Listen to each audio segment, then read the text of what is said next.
All right, everyone. Good evening. Thanks for joining us for our after action review call uh, post Anglers Ridge for the originally scheduled third competition event of the season.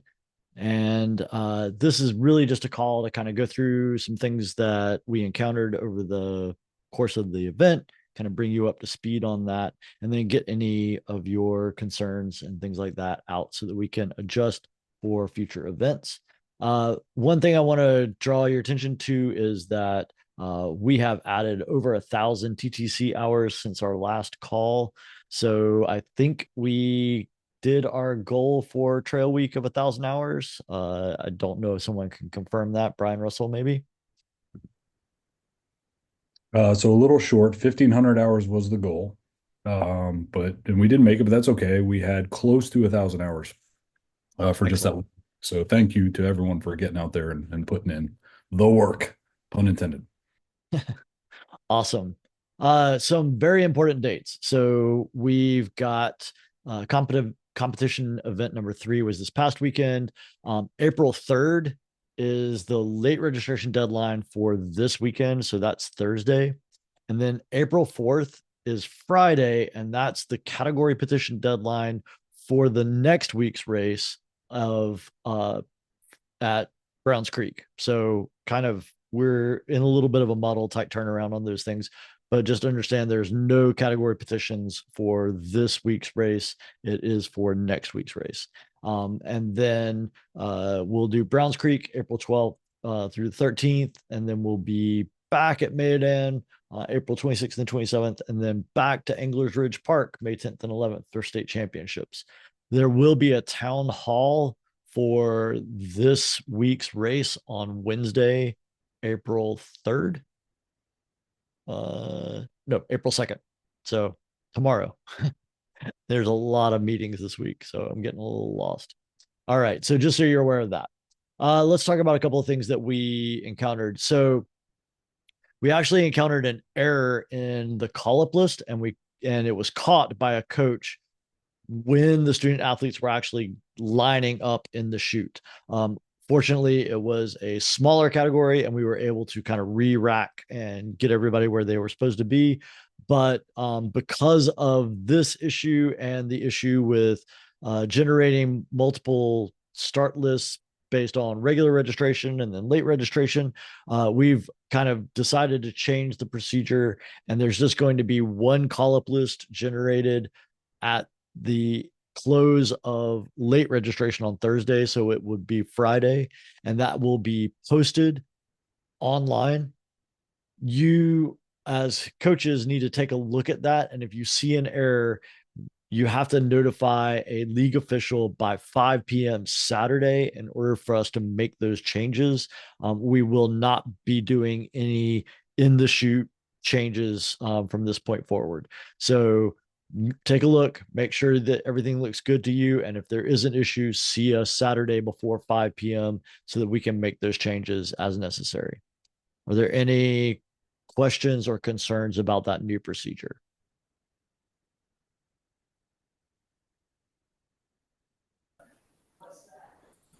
Hey, Sean, I have one quick question. Yes. If if someone does register super late, then they just get put to the back, or do they get Yep. shuffled in to the They back? get Okay, put to the back. Yep. If great. you do like I totally forgot it's Friday, what do I do? And you show up Saturday and you pay the late registration, you just go to the back of the field and you get to race from there. Okay. Brian Russell has his hand raised. Yeah, I'm hesitant to advertise and publicize, Chris, the late registration policy for the league, because the official policy is there is no on-site registration, even though I know disaster strikes sometime during the week, and sometimes we don't want to penalize kids. But the new kind of process is you go to the volunteer tent first and you sign up with Jenny for a volunteer slot, and then you speak to Diane to pay an extra $10, and then yes, you go to the back of the field because we're literally writing that athlete's name on the piece of paper we've already printed for race day at that point.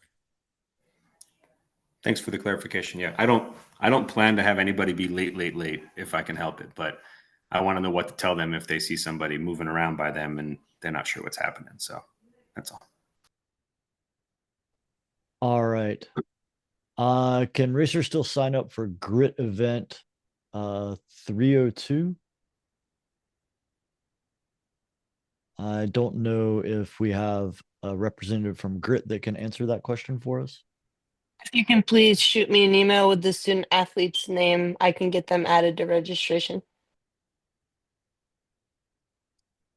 All right. Second, live results versus official results. So the live results tab is always preliminary. So those are the results that are online, kind of live streaming as kids finish. We've had a couple of instances of people wanting to start protesting before we finalized results and posted anything and established the protest period. So those are to be considered preliminary and not official. And please stress that to all of your parents. I got stopped a couple of times by people and I hadn't even seen results. So I didn't even know what they were talking about. So then once the results are finalized, then I take them from timing and post them in the cutaway bike camp area on the boards and have an announcement made that the 15-minute protest period has now started. And then that is the time for a parent to see the results and then talk with the coach, and then coach to come and file the protest. I've had parents and it's kind of like an argument, like they want to invalidate kind of procedures, and it's really like if you've got some kind of evidence that something is amiss, by all means, we want to see that. But independently timing with a stopwatch and things like that is just not the way this is going to work. So talk with the coach, have your parents talk with the coach, and then the coach can come and see registration at the trailer and file the protest. Or if you see me, you can file the protest and talk with me about it there. But please stress that the online results are not the official results and should not be considered anything that they need to protest over. Are there questions or concerns or needs for clarification for that?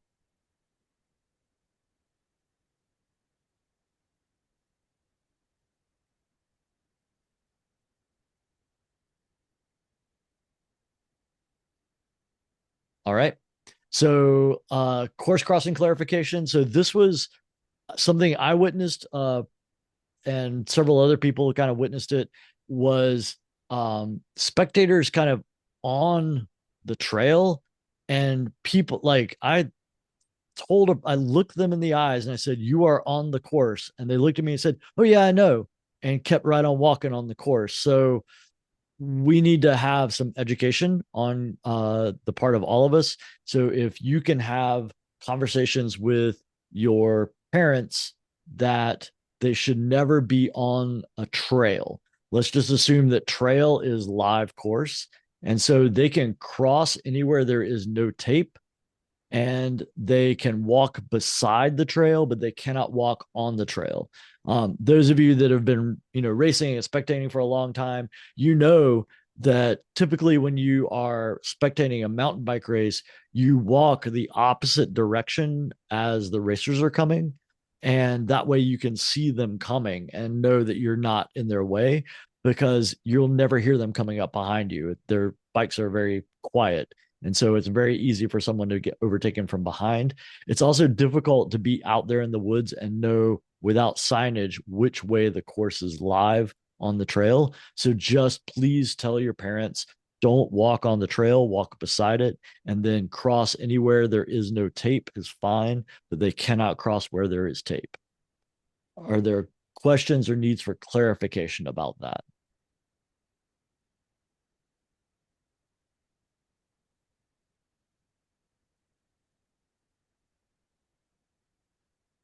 All right. You're all very agreeable, or you're pulling some epic April Fool's Day joke on me. Anyway, last but not least for us, we are in need of volunteers for Mayodan. There was an email that got sent out to the home teams. I think there's some issues with spring break and things like that. So we're really, really in need of volunteers for this event. So please, whatever you can do, put it out in your team communications to parents, whatever it is that you can do to help us get these positions filled so that we're able to, have the event go off without any issues, holes, or pauses because we don't have key people in key positions.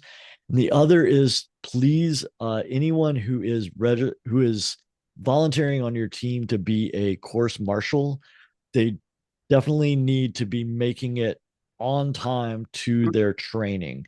So please stress to them that they need to make it on time to the training so that they can get trained and then they can go out for their marshal shift on time.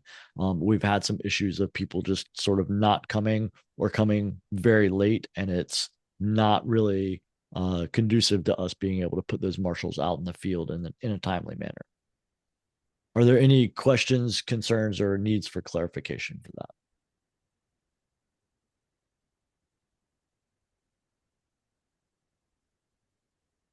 All right. And then I see a chat. I don't think it was deliberate, mostly as a result of the breezy conditions at English Park, but I picked up a ton of trash on Saturday and Sunday, corners of gummy packages and other snack baggies. So as always, please, let's try to leave these places better than we found them and clean up as much as possible, even if the trash isn't yours. I think everybody is trying to do a good job, but let's really make sure that we're doing a great job. And let's stress to student athletes to be mindful of those little bits and pieces of trash that get left whenever they tear into packages and things like that, for sure. Thank you for that, Sydney. Chris. Sean, could I make a recommendation there? I know you have a lot to talk about when you have these coaches meetings, but I found it really helpful for you to highlight the things that you really wanted us to cover, and we covered them, and we did well with that, right? With our team, and they heard it, and I pounded it into them that, passing and blocking. I think you can potentially think about mentioning something about trash and being responsible, and just making it a quick thing to please let your teams know to clean up. And then maybe that kind of mass push would help that situation, because I agree there was I picked up a lot of trash as well. Awesome. So that might be something to blitz out to the coaches so it's on the radar, and that might help the overall situation. So I'm making a note to myself to add trash talk to coaches meeting. Yep. It's not an emphasis on trash talk, but just trash. I think I captured the spirit of what you wanted me to do. All right. Excellent. As always, if there are suggestions for things like that, things that I can do in the coaches meeting to help highlight things, I really, really appreciate that. So that I'm able to get across the things that you think are important. I think we did really well with the passing and courteous passing. I didn't have any reports of positive sporting attitude issues at all, which I think was really good. Joseph, I see you have your hand up. Yeah, I was just going to add to the next maybe coaches call is just a reminder for coaches to go over feed zone protocol with parents that may be acting as feeders. So we need to make sure we're behind the line and properly identified with the team that you are feeding. So was that an issue at English Ridge? Yes. Okay. So let's go over that right quick while we're together on this. So remember that you are limited in the number of people that you can have in the feed zone based on the number of student athletes in the wave that is active on course. You can see those numbers in the handbook and the guidelines for that. There should never be more than 2 feeders for a team in the feed zone at any given time. And they do have to be clearly identifiable as being with the team. And there should never be a parent in the feed zone just to feed their student athlete. So it should be teams taking care of teams that are active on course. Are there questions about that or things that I need to, elaborate on or is that fairly clear guidance for everybody?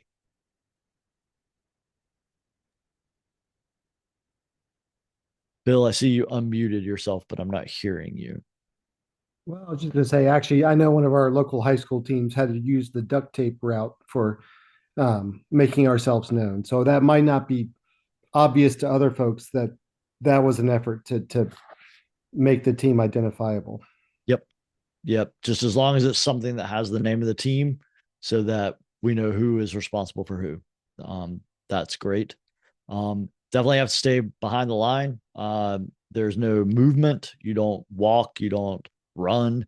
You stay still. Student athlete grabs the bottle. You don't dump water on them. You don't feed them. I don't know if anyone remembers. There was a team in the first couple of years that literally like their student athletes would come through and they would ride slowly with their mouths open, and the coach would put a shot block in their mouth. So you can't do that. You can't put things in their pockets. You can hand it to them. They can put it in their pockets. You can hand them a bottle. They can dump it on themselves if they're hot. But you can't do any of that stuff for them. All right. And I will be happy if you think that it is important that I will go ahead of the multi-lap fields where there's likely to be feeders. So any race that is 3 or more laps, and go and kind of just do a walkthrough of the feed zone and make sure everybody's aware of the procedures if you think that that would be helpful. It may be worthwhile, Sean. Okay, I can do that. Thank you. All right. Any other suggestions from you all of things that you noticed at this event that we need to kind of talk about, talk through, and address? Sean, I got just 2 mentions, and I don't have any full details on this, so there was no reason to come talk with you on Sunday. But as I understood it from 2 of my MSA boys, a varsity rider was not very reasonable passing, but they didn't tell me who it was.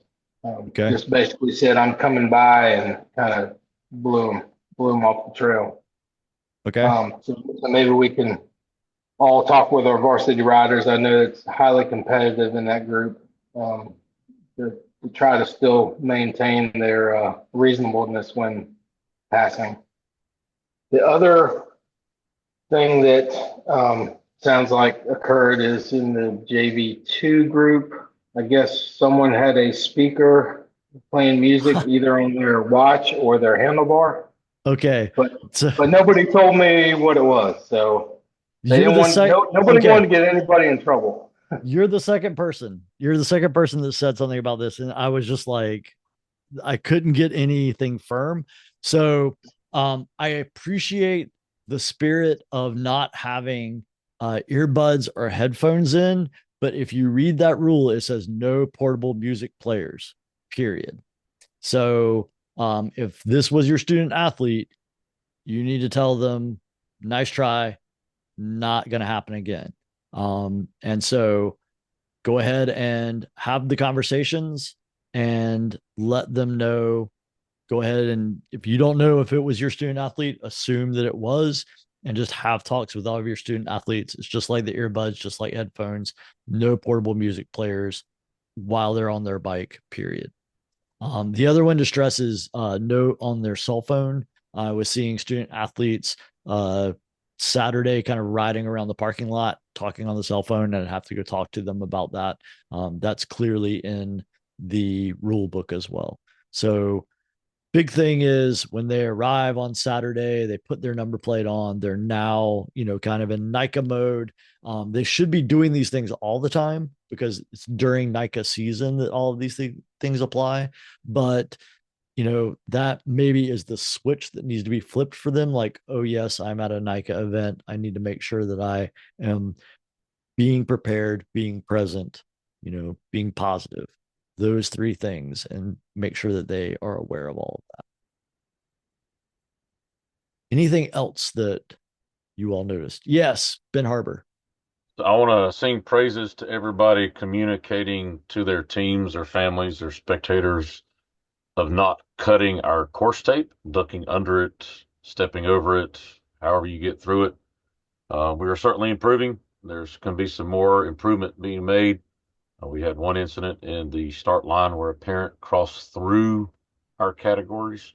But thank you for communicating that. Please continue that communication because it dropped significantly here at Danville, and look forward to continued improvements. Yes, and it's very much a student athlete safety issue, as well as the issue of if the person crossing does get hit by a bike, it's not going to be good for either person involved. All right, Ryan. Hey, Sean. I wanted to make sure, well, during the pre-ride, you want a coach in front of the students. Is that correct? So, let's be super clear about this. Every Great. time you ride with student athletes, there is a coach Great. in the front of the group, and there is a coach in the back if you have two coaches. But you never have a group that is a bunch of student athletes and a coach in the very end of that, with no one in the front. It is always coach led. And I see this all the time. And I keep saying coach led, coach led, coach led. And I keep seeing people just completely ignore that. Yep. So yeah, I was out at the multi-lap time, maybe half an hour into it, and I literally saw none of the teams I passed or were past me had a coach in front. There was also several incidents, I believe, where teams were like really split up because there was faster or slower riders, and I think a reminder to, like, you're going to have to stop and wait for your team, because if you're a mile apart, you're not riding together anymore. No, and then I guess go ahead. well, my last question was, in the green period, what if the coach is out with a student? At that point, does the I mean, I would still like the coach to be in front, but is that a requirement at that point? Because you're basically a buddy system at that point. Like, can you just clarify that? Yes. So the green is the buddy system portion of it. And so that, you can have two student athletes out there riding. You can have a student athlete and a coach, with the coach behind the student athlete. If you want to, kind of watch them and maybe give them ideas on lines, that's fine. But that red and yellow, coach led and slow, like, let's really be clear about that. Those two time periods are not for going out and trying to go fast. You should not be splitting up your group.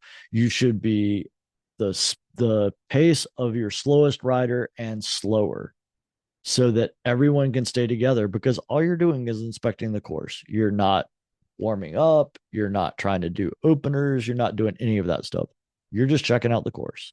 And then green is that period where those student athletes that want to go out and they want to go fast and see what happens, that's when they can do that. So let's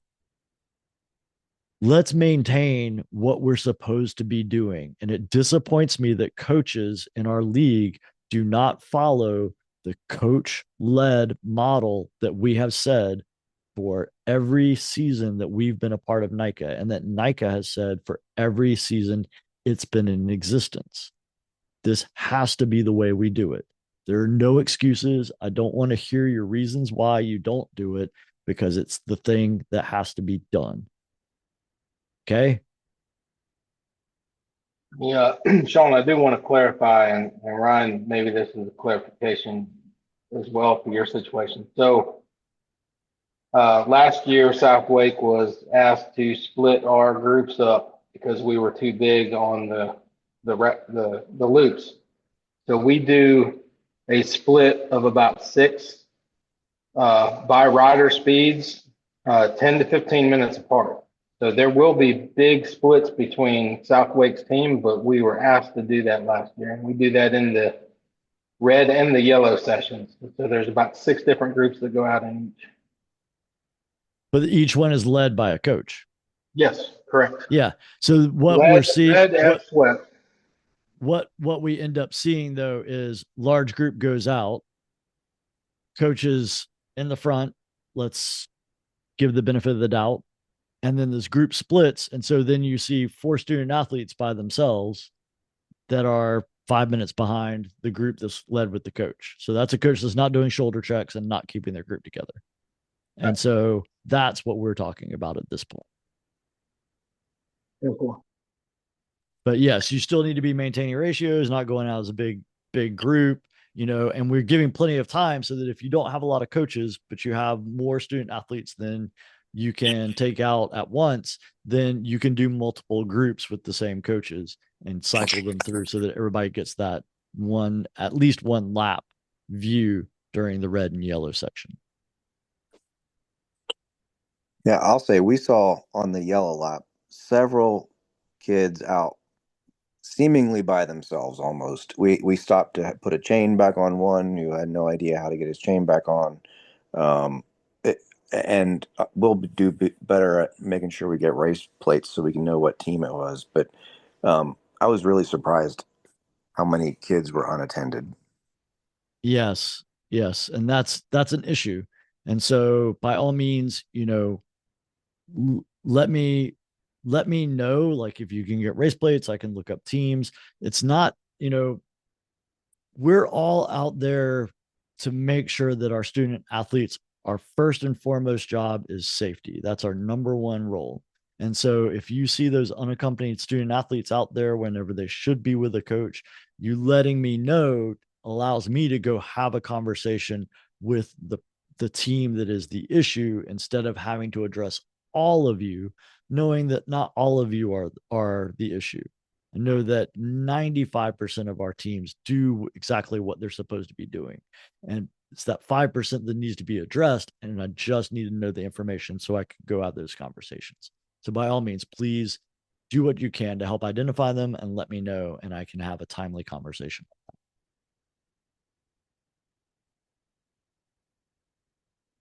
All right. Is there other issues or concerns that we need to discuss?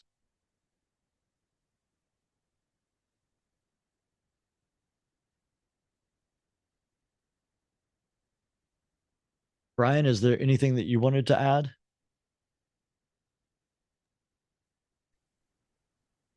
I just want to thank all the coaches on the line here who did exactly what we asked them to do, and that give us some feedback during course inspection. That's part of the design. So not only is Sean exactly right about coach led and supervision, all that, but you're evaluating course too and letting us know, hey, here's where some concerns are. Are there things we should change? And this course, probably the most challenging we'll see for the season.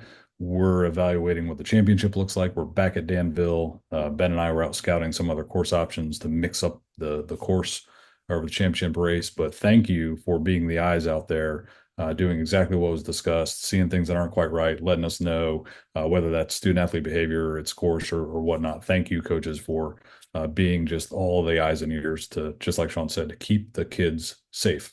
And it is important. It's exactly why we can do what we do.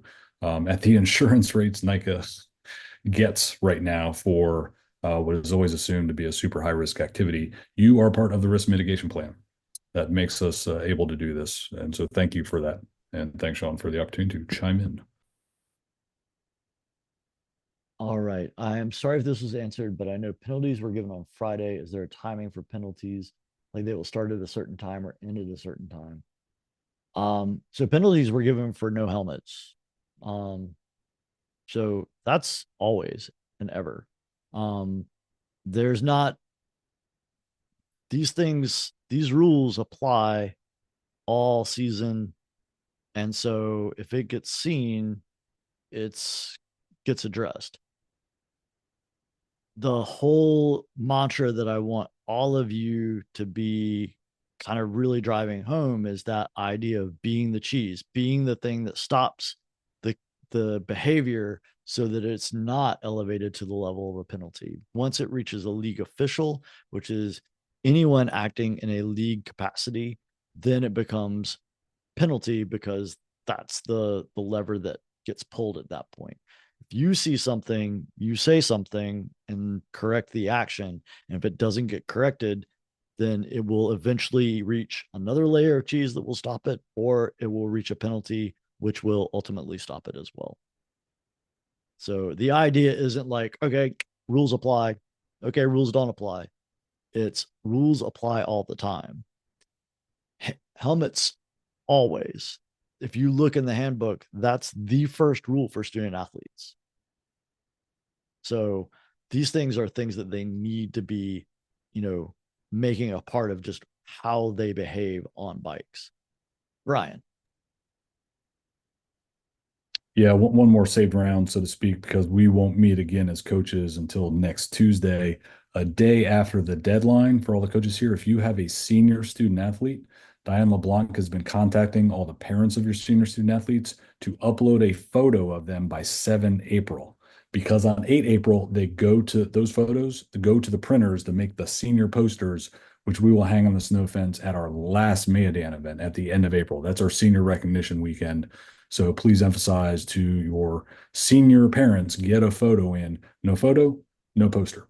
So thank you very much for your attention to that. All right, Sydney.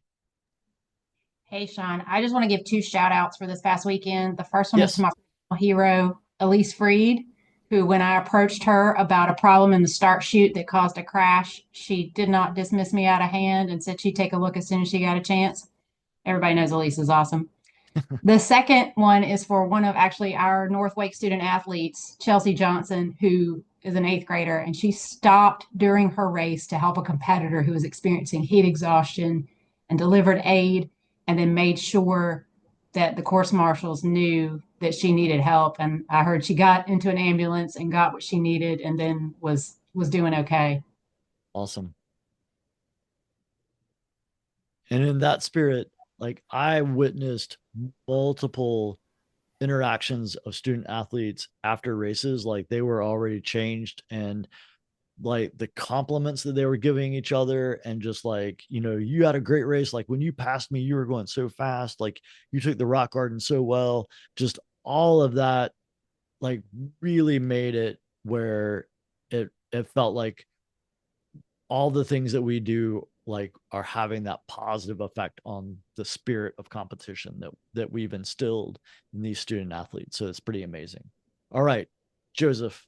Yeah, I was just going to follow up to Sydney. I was actually one of those course marshals, and I failed to grab that student athlete's plate because we were rendering aid to the student athlete that was down. So huge kudos to your athlete for hanging out and helping out, making sure she was good. Um, and that is just another thing to bring up. I think we saw a pretty significant amount of heat exhaustion this weekend. So acclimatization is a real thing, guys. And your hydration plan and stuff needs to start a couple of days ahead, particularly with some of this weather that we've got coming up. This weekend looks like it's going to be a scorcher, possibly. So just pay close attention to that. If your student athletes aren't feeling great on Saturday, they may need to scrub for Sunday because they're not going to be that much better at a faster pace and under more stress. So just be careful with that. And on that note, I would really be like now encouraging your student athletes to be drinking and taking on those electrolytes and carbohydrates, like building that up in their system. They should not be doing the thing that I see like football players do at school where they're walking around with gallon jugs of water, like drinking gallons and gallons of water. They're going to be flushing out the electrolytes that they need, and that's going to cause them to have the exact same issues as if they were dehydrated. So making sure that they're taking in liquids, but they're also taking in those electrolytes and also taking in carbohydrates. So they're sort of building that base of fuel for their event on Sunday. When I raced cross, like you always started your hydration and electrolyte strategy the week before the race because you were not going to be drinking during the race or taking anything in. So you had to have all of that in your system and on board, ready to go whenever whenever you were on the line and they said go. So talk with your student athletes about that, encourage them to do those things so that they'll be well prepared for this weekend. All right.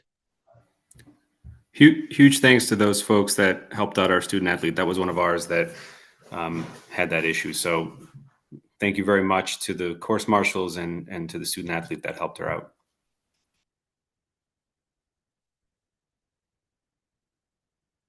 All right. Any other ads that we need to put out there?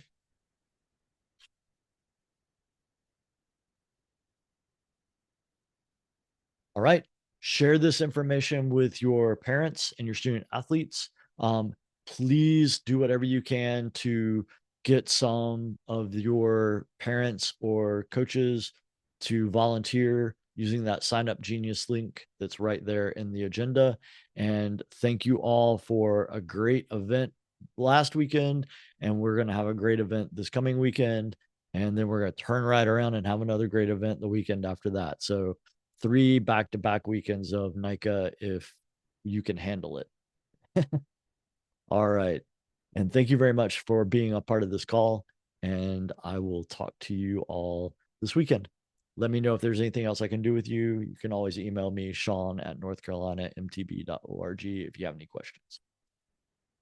And I'll hang out on this after I turn the recording off if anybody has something that they want to discuss.